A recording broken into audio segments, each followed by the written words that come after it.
Bonjour à tous et bienvenue dans cette vidéo d'analyse détaillée. Alors, on va analyser aujourd'hui plusieurs actifs. Alors, il paraît que les algorithmes de YouTube ont changé et que maintenant il aime bien les vidéos longues de plus d'une demi-heure. Donc, voilà, on va regrouper plusieurs actifs et se faire une vidéo méga longue. Alors, vous inquiétez pas, hein, vous aurez les time codes dans la description pour pouvoir aller directement visionner la partie qui vous intéresse. Et donc, on va passer en revue essentiellement le Dow Jones, l'euro-dollar, l'or, le pétrole, le Bitcoin. Et si on a d'autres qui me donnent envie par la suite, eh bien, je les intégrerai également. Mais sachez que ce sont ces actifs principaux-là qui vont apparaître dans la vidéo. Alors, bien entendu, si vous aimez ce que je fais et que vous n'êtes pas encore abonné à la chaîne, eh bien surtout n'hésitez pas à le faire. N'hésitez pas non plus à cocher la petite cloche afin d'être averti lors de la sortie des prochaines vidéos, que ce soit des vidéos d'analyse, des vidéos de backtest, de trading live. N'oubliez pas non plus de partager, de commenter, c'est très important. Juste pour dire coucou, salut, merci, c'est nul à chier.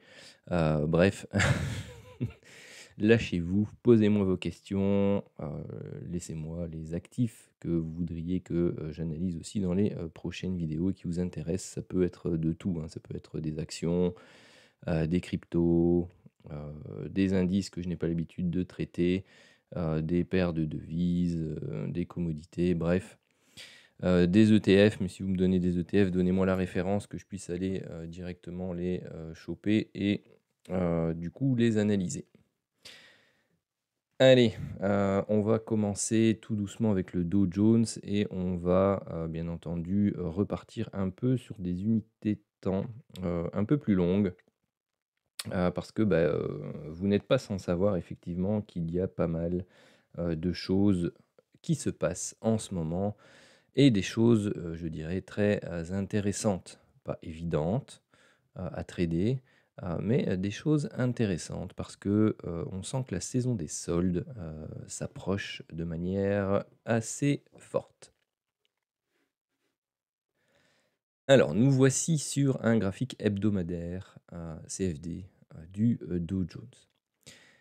Alors, sur cette vue, vous avez plein d'infos et je vais vous les récapituler brièvement. Donc vous avez, premièrement, l'apparition du graphique, qui n'est pas, commune à tout le monde. Donc pourquoi? Parce que j'y ai appliqué tout simplement, mon, écosystème, de trading. Alors, mon écosystème de trading, eh bien, tout simplement, c'est une enveloppe, hein, et quand on est, au-dessus de la borne haute de l'enveloppe, vous avez les bougies noires ici, donc signifiant, que nous sommes potentiellement dans des zones de surachat. Quand nous sommes en, mauve, ici, c'est qu'on est inférieur à la moyenne. Quand on est vert, c'est qu'on est supérieur à la moyenne. Et quand vous avez, des chandeliers rouges, eh bien, c'est un signe de faiblesse et donc éventuellement, une alerte pour entrer en vente. Et quand, vous êtes en bleu ici, c'est un signe de force ou de tentative de reprise, de force par les acheteurs et donc c'est une opportunité potentielle d'achat.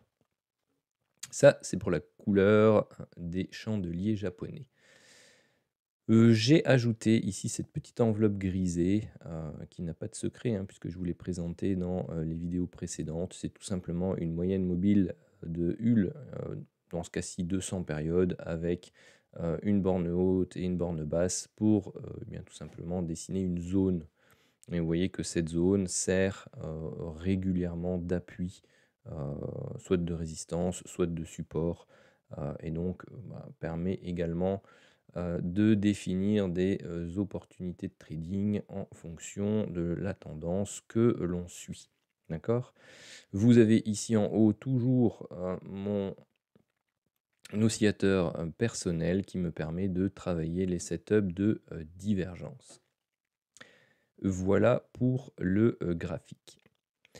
Alors, maintenant, je vous ai représenté ici en mauve, donc vous avez le point bas, heu, covid, vous aviez l'ancien point haut juste avant et bah, voilà, pendant la période du covid sur le Dow Jones, on a flirté avec les -40 de manière assez rapide, hein. Donc, on va dire en 1, 2, 3, 4, 5 semaines, on est allé faire -40 sur le, Dow Jones et bah, je vous ai fait la même chose ici par rapport, heu, au plus haut que l'on a. Bien entendu, je pars de zéro et puis je vais jusqu'au maximum. Ici, pareil, hein, je partais de zéro jusqu'au au sommet historique. Eh bien, vous voyez qu'on est déjà dans la zone des -15 sur le Dow Jones. Alors, bah, contrairement, à la période covid ici, ici on est plutôt dans une zone de double top, hein. Donc, je vous ai mis ici top 1, top 2. Il faut savoir que ce niveau-là est plus bas que celui-là et que donc le sommet que j'ai noté pour l'instant, vague 3, ici, eh bien, c'est celui-ci et pas celui-là. Je vous ai mis 3 zones, donc une zone 1, une zone 2 et une zone 3. Bon, cette zone-là, elle s'est faite, exploser, rapido presto. Donc vous aviez ici un ancien range de latéralisation. Donc vous aviez la zone haute, la zone basse et la zone médiane qui correspondait tip top, et bien tout simplement à l'objectif théorique ici de, ce double top. Hem Bon, vous voyez qu'on y est allé de manière relativement rapide cette semaine, hein, grâce, aux annonces, magnifiques de monsieur Trump, sur ses droits de douane. Donc voilà, le marché n'aime pas trop ça parce que c'est synonyme de, reprise d'inflation pour lui, et donc bon, bah, voilà, il aime pas ça. Sachant que, bah, la Fed, a un peu de difficulté justement à poursuivre, son schéma de redressement de taux ou de baisse de taux en fonction de, ce que le marché a envie. Tout simplement parce que, la pression qui est mise, au niveau économique par Trump, voilà, est pas évidente, à gérer visiblement pour la Fed. Ceci étant, c'est pour les petites infos, on va dire, politiques, géopolitiques, macroéconomiques. Hem Au-delà de ça, moi, j'aime bien me baser que sur, l'analyse graphique parce que, toute la psychologie pour moi est dedans et la prochaine zone, de support relativement intéressante si, celle-ci ne tient pas, semaine prochaine, eh bien, c'est tout simplement la zone des 37 150, 37 500 qui est celle-ci.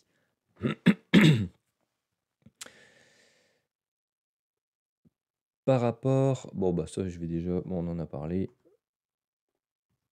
Ça me gêne, hop, voilà. Hop, hop. Bon, ça, je peux laisser parce que, voilà. Dans le schéma héliotiste, on a eu, depuis les points bas Covid, une jambe impulsive, donc petite vague 1, une jambe corrective, petite vague 2. Depuis, bah, on a fait une hausse, une sorte de latéralisation ici. Donc, deux possibilités. Et je vais faire un peu ça parce que ça m'embête. Voilà. Deux possibilités. Soit on a fait ici une vague 1 et on a fait une vague 2 comme ceci. D'accord? Ceci de nouveau une vague 1, ceci de nouveau une vague 3.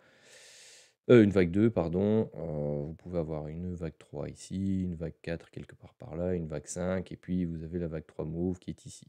OK? Soit, bah, vous avez la vague 1 qui est là, une structure complexe, la vague, 2 qui est ici et puis de nouveau la vague 3 et la vague 4. Bon, peu importe, j'ai envie de dire où on la met, le principe est que l'on considère que l'on a fait ici une structure impulsive pour finaliser une vague 3. Vous avez un autre scénario aussi qui est d'avoir ici une vague 1, une vague 2 et d'avoir la vague 3 bleue qui se trouve ici. Et donc on cherche la vague 4 bleue. Alors, bon, l'invalidation pour le scénario bleu serait que les prix franchissent cette première ligne rouge autour des 35 700. Dans ce cas-là, vous aurez la vague 4 bleue qui pénètre les sommets de la vague 1 bleue, interdit. Pour le scénario mauve, eh bien, c'est cette ligne-ci, donc les 34 942. Si les prix viennent à baisser sous cette zone, eh bien, on rentre dans un ancien scénario qui était de dire soit la vague 1 ici est terminée et la vague 2 là n'est pas terminée. Et donc, du coup, on cherche une structure très étendue d'une vague A, 3 temps pour une vague B et ensuite un gros 5 temps baissier qui viendrait rechercher la zone des 40, 45, pourquoi pas 50% de baisse au niveau des plus hauts historiques. Bon, ça ferait mal quand même, 50%, hein, mais disons que 40, voilà, c'est plus ou moins les mêmes proportions qu'on aurait eu dans la crise Covid. Bon, ici, ce serait la crise douanière, si on peut l'appeler comme ça. Et donc, vous seriez de nouveau entre les 35 et 40. Donc, ce serait autour des 27 et 29 000 points sur le Dow Jones. Donc ça, c'est le scénario alternatif une fois qu'on aura explosé les 34 940.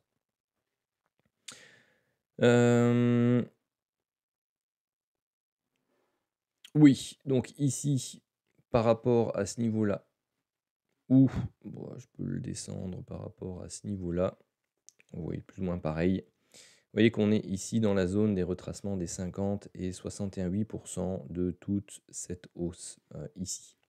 Donc voilà, c'est une zone relativement importante. Pourquoi? Parce que si vous faites... je vais vous le faire comme ça, juste pour le plaisir, parce que j'ai envie de tracer des rectangles ou des zones. Hop.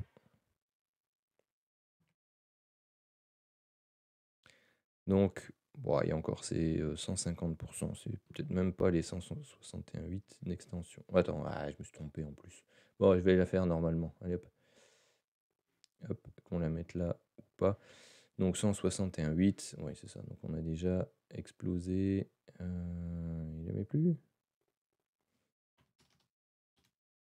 Voilà, on a dépassé les 200% d'extension de l'amplitude de la vague 1 pour l'amplitude de la vague 3. Donc il n'est pas anormal en termes de correction qu'on aille plutôt titiller la zone des 50%, voire 61,8%. Maintenant, 61,8%, ça commence à faire beaucoup. Hein. Donc les 37 250 ici, qui est le plus bas de ce range-là, on reste encore envisageable, mais si on commence à tout exploser à la baisse, il faudra se faire une raison que la baisse risque de se poursuivre et de prendre des amplitudes beaucoup plus importantes. Donc, dans ce type de situation, que fais-je? Eh bien, tout simplement, j'observe, je patiente. J'attends une réaction sur des niveaux importants, hebdomadaires, avant de me dire, bon, ok, on peut tout doucement s'y remettre, et j'ai une structure impulsive baissière qui se termine, d'accord? Là, pour l'instant, c'est pas le cas. Du moins, il n'y a pas encore eu de signe sur des unités de temps plus courtes, genre journalier, 4 heures, pour dire, ok, on va anticiper éventuellement un retournement ou au moins une phase correctrice haussière qui pourrait aller rechercher de nouveau des zones comme les 40 000 ou les 42 000. D'accord? Pour l'instant, pour moi, c'est pas envisageable. Donc, pour le Dow Jones, en mode observation. Et je vous ai défini les zones que je surveillais de manière très attentive pour cet actif. Alors, le prochain actif qu'on va regarder ensemble, c'est le Bitcoin. Alors, je vous rassure, je me suis amusé effectivement à, vous faire des petites images, des petites, photos. Bon bref, j'avais du temps à perdre. Je trouvais ça sympathique et du coup, bah, voilà, vous en aurez une à chaque actif, comme celle-ci. J'espère que vous aimerez. Laissez-moi des commentaires sur mes petites icônes, s'il vous plaît. Alors, on va commencer donc sur le graphique hebdomadaire, épuré. Donc toujours le même principe, hein, que pour le Dow Jones. Si vous avez sauté le Dow Jones, ben, allez voir le début, je vous explique la couleur du graphique et la petite enveloppe qui est là. Les différents éléments, ça prend, 1 minute, donc ça vous permettra de, vous repérer. Je voulais simplement, vous montrer que, eh bien, tout simplement, la petite enveloppe de Hull ici, elle a servi, très régulièrement de support dans les hausses et de rejet éventuellement dans les baisses. Donc c'est un petit indicateur qui je trouve relativement sympathique. On y est dessus ici en hebdomadaire. Vous voyez qu'on la travaille et c'est ça que je voulais vous montrer en particulier, c'est qu'on a des grandes mèches basses, on a ici des grandes mèches hautes. Pour l'instant, on latéralise. Qu'est-ce que ça va donner pour la suite? C'est une très bonne question. Allez, on va passer en journalier. Et voici mon décompte héliotiste depuis les derniers plus bas de 2022. Donc pour moi, on a eu une impulsion grand 1, une correction grand 2 sous forme de flat. On a eu une forte impulsion de vague 3 qui a pris 300% d'extension d'amplitude de la vague 1. On a eu une correction de vague 4 qui a, elle, corrigé, vous voyez, 50% de toute la hausse ici de la vague 3.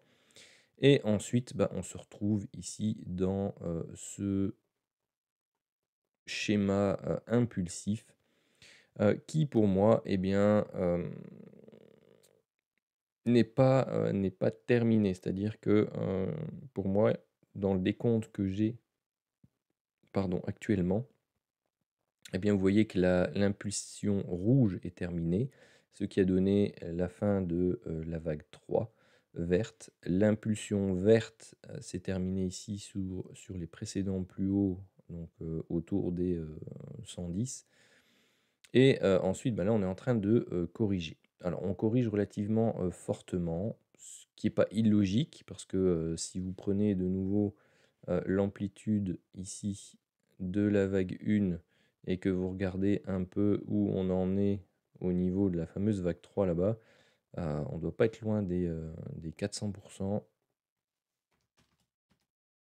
Voilà, 361,8 sans doute. Bim, en plein dessus. C'est magnifique, hein, Fibonacci. Donc bon voilà, 361,8 c'est énorme, mais c'est pas inhabituel pour ce genre d'actifs comme le Bitcoin ou les commodités. Du coup, bah, c'est pas illogique non plus de corriger relativement fortement, au moins pour une première phase baissière, et bien d'aller rechercher la zone des 50 à 61,8% d'extension, de retracement, pardon. L'invalidation de ce scénario, bien entendu, c'est le franchissement à la baisse ici des 65 000 sur le Bitcoin. Alors ici, on se retrouve dans une structure relativement complexe. La vague 4 peut, d'après la structure que je peux analyser ici sur les unités de temps inférieures, être terminée à ce niveau-là. Et donc, bah, qu'est-ce qu'on aurait ici? On aurait une première impulsion, une tergiversation et une reprise potentielle ici. Après encore une petite correction, eh bien une reprise un peu plus forte. Ça, c'est le scénario vraiment de reprise haussière qui permettrait d'aller rechercher eh bien, des nouveaux plus hauts pour finaliser donc cette vague 5 mauve-ci et donc terminer le cycle noir. Hein. Et une fois que le cycle noir sera terminé, eh bien, on devrait corriger ça et revenir rechercher au moins ces zones-là pour dire de venir rechercher l'amplitude de la vague 3, 4 précédente. Bon, après, on peut monter beaucoup plus haut que les 120 000 que j'ai mis là maintenant, hein. Tout dépendra de l'extension, bien entendu, que voudra donner notre cher Bitcoin. Qu'est-ce que je voulais essayer de faire? Je l'avais fait à une époque. Est-ce que j'aurai la main aussi habile? Ah, voilà. Ah, vous voyez, hein, elle est belle, hein, l'exponentielle là. Donc là, on travaille de nouveau le contact, hein, de l'exponentielle ici. Et donc, du coup, bah, on peut tergiverser un peu et puis, boum, repartir comme une fusée et aller rechercher tout simplement. Le Bitcoin aime bien faire ça, donc une amplitude plus grande que la précédente vague 3. Donc si elle part d'ici, bah, vous voyez, les 100%, c'est autour des 125 000. Bon, les 120 000, là, ils n'étaient pas très loin quand même, à vue d'œil, hein. Euh, mais bon, ouais, c'est un minimum, hein. Souvent, ce qu'on regarde aussi, ce sont les extensions. Où est-ce qu'il est? 1, 3. Et on prend 100, on prend 61,8% d'extension. Vous voyez que 61,8% d'extension, c'est trop faible. Et bah souvent, après, on va chercher des multiples. Hop, 161. Ah, il est déjà mis, pardon. Il est ici. Voilà, donc lui, il donne plus ou moins 145. Donc, une cible entre 120 et 145. Si on doit valider ce scénario mauve et noir, donc en extension, paraît quelque chose de tout à fait envisageable d'un point de vue extension Fibonacci. Donc oui, je rappelle, hein, la validation de ce scénario, c'est bien la fracture à la baisse des 65 000 points. Donc si vous deviez acheter maintenant, avoir un stop de, on va dire, 20 000 points, si vous deviez aller rechercher les 120, bah, ça fait un RR, ou 125, ça fait un RR de 2, et les 140, un risque reward de 3. Bon, c'est pas si moche non plus. Voilà pour le Bitcoin. N'oubliez pas de me laisser vos commentaires si vous en avez en dessous de la vidéo. Allez, on va poursuivre avec l'euro USD. Alors, petite vue hebdomadaire de l'euro USD. Alors, pour rappel, si vous n'avez pas vu mes précédentes vidéos qui concernent l'euro USD, quelque part dans cette zone-ci, j'avais indiqué que, eh bien, tout simplement, on était arrivé dans une zone relativement intéressante pour pouvoir passer à l'achat sur l'euro USD compte tenu du décompte héliotiste, mais aussi compte tenu de l'entrée en fonction de monsieur le président Donald Trump aux États-Unis afin de pouvoir travailler une séquence identique à sa première mandature, qui était donc un affaiblissement du dollar face à l'euro et une montée relativement intéressante de mémoire d'une quinzaine de pourcents, entre 15 et 18%. Qu'est-ce qu'on a fait depuis? Eh bien, on a déjà fait une hausse de l'ordre de un bon 9%. Bon, voilà, on a corrigé un petit peu, c'est normal. Alors, qu'est-ce qu'on a ici? Eh bien, tout simplement, vous aviez eu ici une hausse, une correction ici de type A, la B intermédiaire en 3 temps, ici donc B, et puis 5 temps baissier pour une C.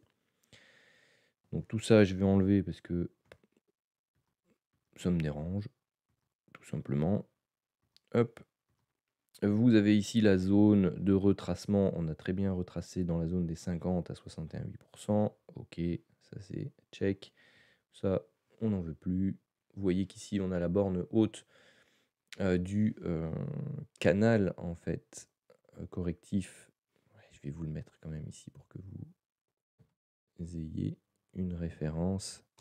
Hop, et là, c'est le petit C noir. d'accord? Donc le canal a baissé ici en noir, donc on l'avait transpercé, on l'a réintégré une première fois, on a rebaissé, et puis ensuite on est reparti. Alors, vous voyez qu'ici, on a eu une première impulsion que j'ai noté grand 1 en noir, on a eu sa correction que j'ai noté grand 2 en noir, puis ensuite on a eu une hausse, une baisse, une hausse, une baisse et une hausse. 5 temps haussiers, vague 3 terminée. Ici, donc, on travaille la correction de vague 4 noir, et donc on va, comme d'habitude, aller dans un premier temps rechercher les 38,2 à 50 de retracement. Ici, je peux même mettre les 23,6. Voilà. Et donc dans cette première zone-ci, eh bien, on va attendre d'avoir en journalier ou en H4 une configuration de vague 4 noire qui nous parle, afin de pouvoir prendre un renfort à l'achat pour ceux qui y sont déjà et qui y sont toujours. Personnellement, j'avais acheté là quelque part, mais je me suis fait, stopper, BE malheureusement, là-dedans, et puis après, je l'ai perdu de vue parce que j'avais plein d'autres choses à faire, et donc j'ai loupé, toute la hausse comme d'habitude. Heu, Parfois, hein, ça me fatigue. Ce qui n'empêche, la justesse, donc de l'analyse, et donc j'attends effectivement cette fameuse consolidation de vague 4 personnellement pour pouvoir, réentrer dedans à l'achat et viser, eh bien, tout simplement, les zones, d'extension Fibonacci que sont les 78,6 et les 100, donc on va dire les 1,1670 et les 1,2070 au niveau de l'euro-dollar. Alors si je me place en journalier juste pour regarder un peu, bon, voilà, là vous aviez le décompte complet qui avait été fait sur le journalier. Donc ça, hop, j'enlève.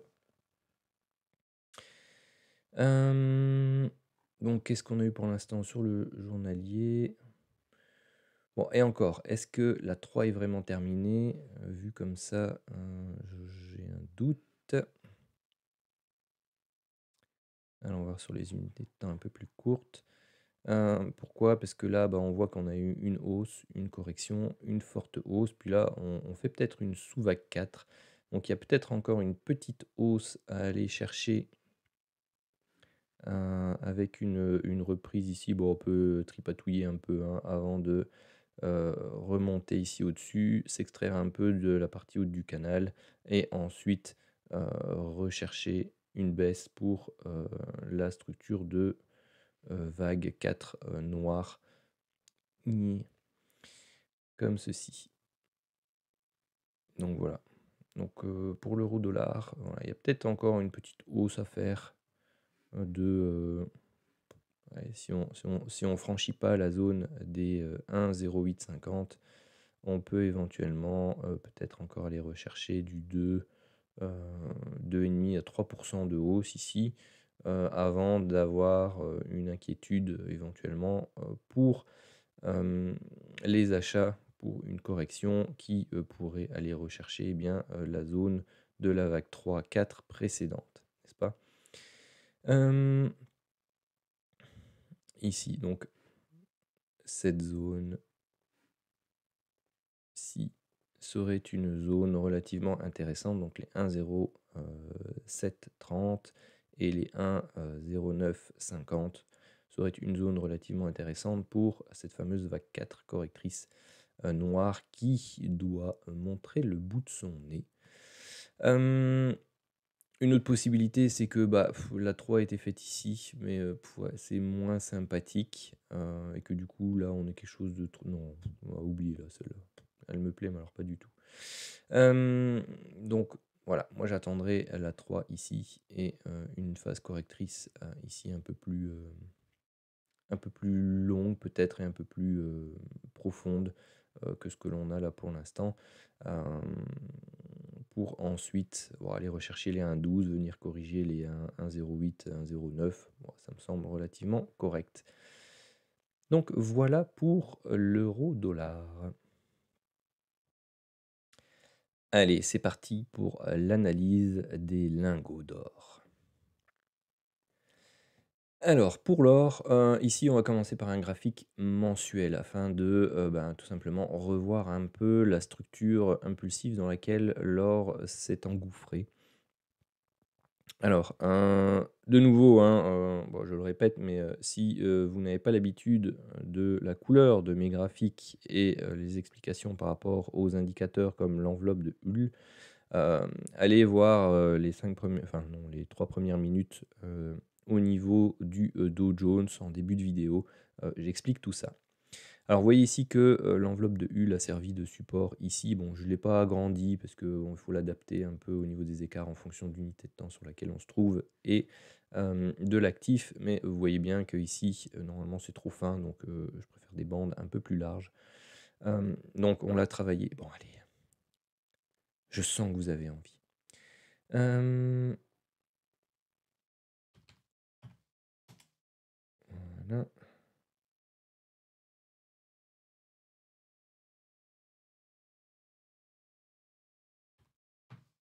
hop,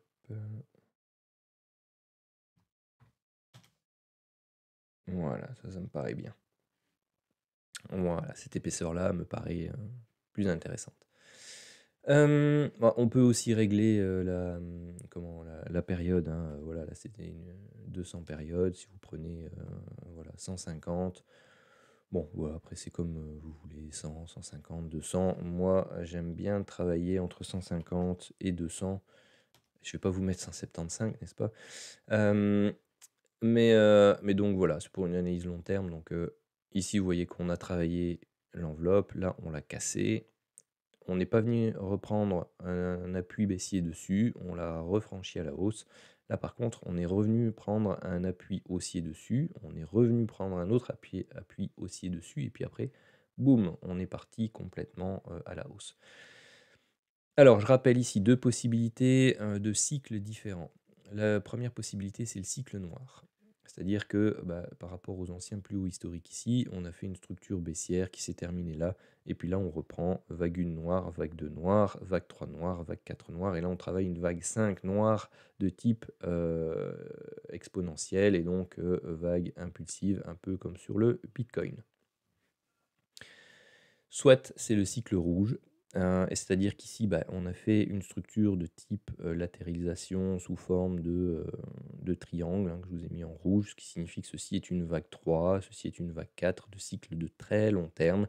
Et là, on travaille une vague 5 de cycle de très long terme. Et donc dans cette vague 5 là, on aurait fait le premier 1 rouge, la correction 2 rouge, et puis là, on travaille le cycle 3 rouge. Donc ça veut dire qu'il y a une 4 rouge, une 5 rouge à venir et que l'or est parti pour exploser des records à 5 000, 6 000 dollars.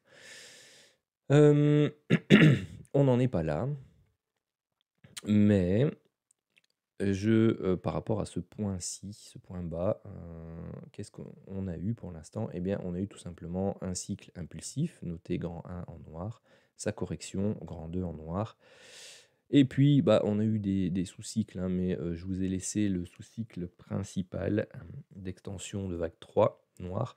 Donc vous aviez eu l'impulsion 1, 2, 3, correction 4 et la 5 ici qui s'est terminée de manière relativement, bah, sûre, mais non, mais disons que de là à là, vous avez 5 temps haussiers. Donc, on peut estimer qu'on a le minimum requis pour avoir, terminé et marqué un sommet, ici. Ça peut se décomposer encore en plus haut, hein, mais, bon, voilà. Heu Ici, bah, ce qu'on se dit, c'est que, bah, voilà, on a potentiellement le point haut de la sous-vague 5 et donc potentiellement le point haut de la vague 3 noire. Et donc, on va rechercher une correction baissière ou attendre une correction baissière de vague 4 noire.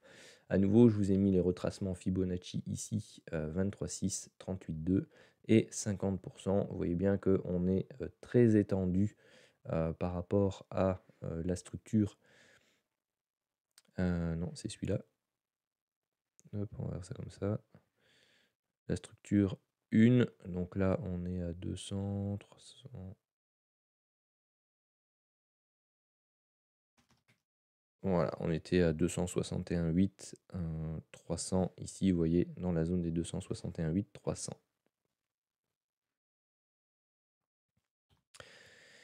Voilà, ce qui signifie que, bah, une correction autour des 38,2 n'est pas à exclure pour la vague 4 et que donc, rechercher également la zone de la vague 4 précédente, donc grisée, qui se situe ici entre les 2790 et les 2536, est une zone relativement intéressante pour un atterrissage, en douceur de la vague 4 avec, bah, si possible, une remontée ici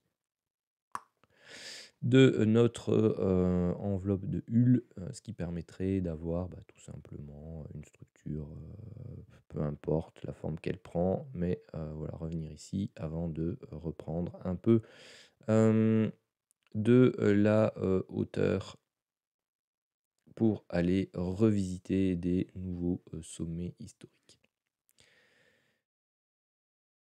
Qu'est-ce que l'on peut voir en hebdomadaire sur le gold? Bon déjà, bah, vous avez pas l'habitude, mais celle-ci, c'est une belle bougie rouge, je vais vous l'enlever, hop, voilà, une belle bougie rouge baissière avec une magnifique mèche, haute, qui, signifie tout simplement, une zone d'essoufflement pour une temporisation. Hop, alors, voilà, voilà, bon, rien de plus, à dire pour l'instant sur le gold. Oui, l'invalidation de ce scénario, bien entendu, c'est le franchissement à la baisse, des, 2083 dollars, parce que donc la vague 4 noire pénétrerait donc les sommets de la vague 1 noire, ce qui invaliderait donc, le, scénario de l'impulsion en 5 temps, exprimée en noir sur le mensuel. Alors l'actif suivant, eh bien, c'est le WTI, pétrole américain. Alors chose très intéressante que j'attendais depuis un bon moment sur cet actif. Donc ça va être chaud chaud sur celui-là. Alors, nous voilà sur le graphique hebdomadaire du WTI. Alors, ça fait un long moment que j'ai ce fameux biseau descendant, biseau de vague C pour moi.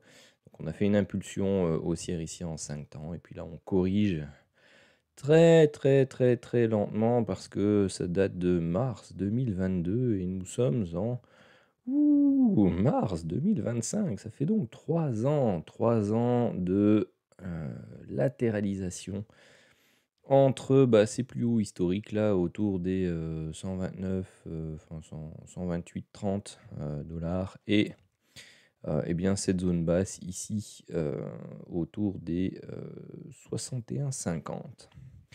Alors personnellement, j'attendais effectivement une 5e baisse, un retour, sur le bas, du biseau ici et surtout un franchissement à la baisse de, ce niveau-ci qui correspond à la fin de la première eh bien, structure correctrice. Ensuite, vous aviez ici, ouais, que ce soit là ou là, hein, bon après vous avez ABC ou, ABC.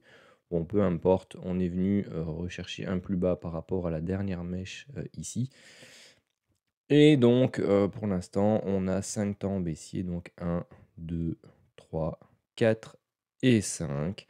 En plus, on, revient chercher une zone d'extension Fibonacci, donc l'amplitude de, la vague 3 ici reportée, au niveau du sommet de la vague 4, eh bien, on arrive dans une zone relativement intéressante aussi.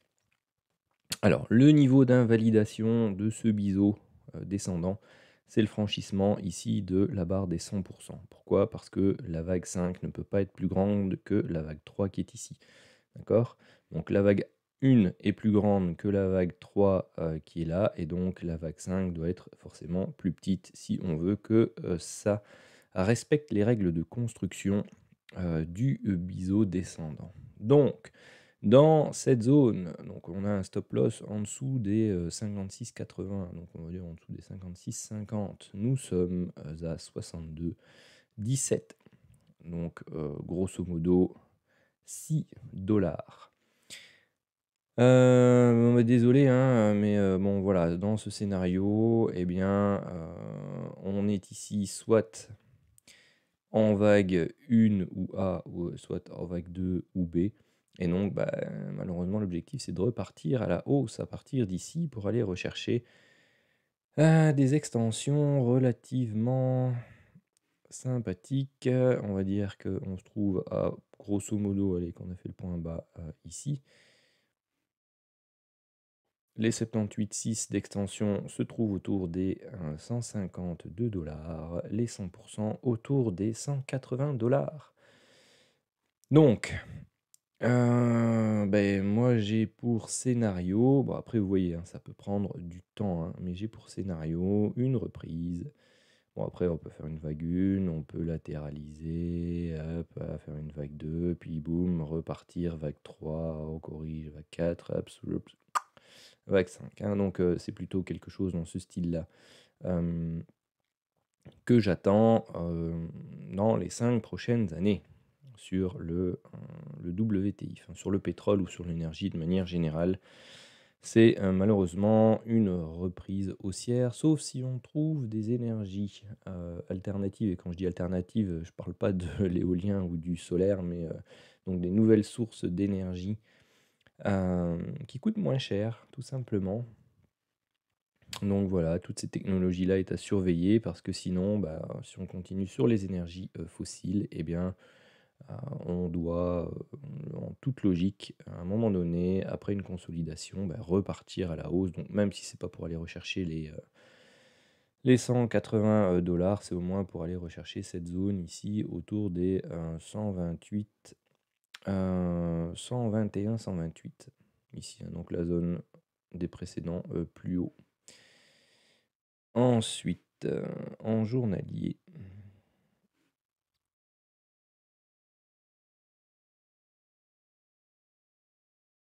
Qu'observe-t-on? Bon, on observe quelque chose qui dégringole relativement bas. Bon, ici, après, on a eu un temps, 2 temps, et puis vraiment 3 temps. On a eu ici un temps, 2, 3. Ouais, ça se décompose un peu bizarrement, donc c'est clairement pas quelque chose d'impulsif en 5 temps. Ici, c'est 1, 2 et 3. Là, c'est 1, 2 et 3. Et donc là, bah, on a 1, 2 et 3. Et en plus, on a quelque chose de relativement raide, comme on peut l'avoir aussi bien à la hausse ou à la baisse au niveau des commodités. C'est donc quelque chose qui ressemble à un épuisement. Et puis derrière, bah, on risque d'avoir le contre-pied. Donc bien entendu, une fois qu'on aura dépassé le seuil des 72, 12 ou 15 ici, donc l'ancien plus haut, eh bien ça validera clairement l'impulsion. Donc soit bah, vous vous dites, bon ok, je joue ce scénario-là sur le long terme et donc je peux déjà entrer ici puisqu'on est sur des eaux relativement intéressantes. Soit bah, vous attendez tout simplement que l'actif repris le sens de la hausse, a cassé son dernier plus haut, corrige, et dans la correction, à ce moment-là, vous pouvez entrer en position avec un stop ici en dessous, et vous pouvez jouer. Donc la reprise haussière long terme du pétrole. Donc voilà, je n'avais rien d'autre de spécial à dire sur le WTI. Alors, j'ai pas de petite étiquette pour celui-là, parce que c'était pas prévu que je le fasse, mais je me dis qu'il faut que j'en parle également. Alors, c'est l'euro face au JPY, donc la monnaie japonaise. Vous voyez qu'ici, depuis les années 2000, ben, on est dans une sorte de grand range de latéralisation. Bon, légèrement haussier, mais donc on est venu buter ici sur la borne haute il n'y a pas si longtemps que ça. Et eh bien pour l'instant, on réalise ce qu'on appelle donc une première jambe baissière impulsive, et puis là, on tergiverse. Alors, on tergiverse 1, 2, 3 à la hausse, donc ABC. 1, 2, 3 à la baisse, donc ABC. Et donc là, j'attends soit une poursuite à chaque fois en 3 temps, soit plutôt quelque chose d'impulsif du type 1, 2, 3, 4 et 5, afin de dépasser cette zone-là, de venir rechercher ici en hebdomadaire bah, le contact avec l'enveloppe. Donc elle est un peu faible, hein. Là je ne l'ai pas remodifié. mais voilà, elle est un peu plus large normalement, donc voilà, on n'est pas obligé d'aller si haut. Mais c'est clair que cette zone-ci est une zone relativement importante, autour des 167,60. De toute façon, on va passer en journalier et vous allez avoir l'ancienne analyse qui est toujours d'actualité. Donc soit c'est une A, soit c'est une 1. D'ailleurs, il faudrait peut-être que je la note. Hop, donc ceci, on cherche soit la fin de la B ou de la 2. Hop. Et j'avais déterminé, pardon, j'ai la gorge qui déraille un petit peu, j'avais déterminé 2 zones potentielles, donc pour l'instant on n'est pas encore allé les chercher exactement. Hop, ça on peut corriger le canal. Et donc vous voyez que bah, la première zone qui était celle-ci, 167,42, hop. Voilà, en gros, grosso modo, c'est celle-là, hein, vous voyez. Hein, hop. Hop. Et celle-là, bah, c'est celle qui est un peu plus haute là-bas. Et en même temps, ça correspond à des retracements Fibonacci. Donc elles ne sont pas placées sur n'importe quel niveau, hein, je vous assure. Et donc ici, on voit très clairement qu'on a fait une hausse, une baisse, puis on a fait une impulsion haussière. Donc là, on corrige en 3 temps, on rebondit sur la fameuse enveloppe de Hull. Et donc moi, ce que j'aimerais, c'est que, eh bien, comme pour le reste des actifs, comme pour l'euro-dollar, eh bien, l'euro monte encore face à un dernier run haussier par rapport donc au yen japonais, et qu'on vienne taper le haut de ce canal, taper la zone, qu'on donne des signaux de faiblesse, et puis vroom, qu'on s'écrase pour aller rechercher au moins 100% de l'amplitude ici. Donc je vais vous mettre... Donc si on dit qu'on vient taper la zone qui est là, donc 100% de l'amplitude ici, donc autour des 146,50, 147, et idéalement pour une vague 3 les 161,8, donc ici les 133. Donc c'est relativement sympathique parce que si vous shortez ici, vous avez un stop de plus ou moins, on va dire 5% sur votre capital, et puis c'est pour aller rechercher ici du 12, 13 à 20% dans un premier temps sur la baisse de l'euro face au yen. Voilà, voilà. Bon, je crois que j'ai fait le tour un peu de tous les actifs qui m'intéressent assez rapidement, du moins au niveau commodité, indice et forex. Donc voilà, je vous remercie d'avoir suivi cette vidéo, et puis je vous souhaite à tous une excellente journée, un excellent week-end si vous la ziotez durant le week-end, et puis un excellent mois d'avril au trading. Et puis prenez soin de vous, et je vous dis à très bientôt. Salut, salut!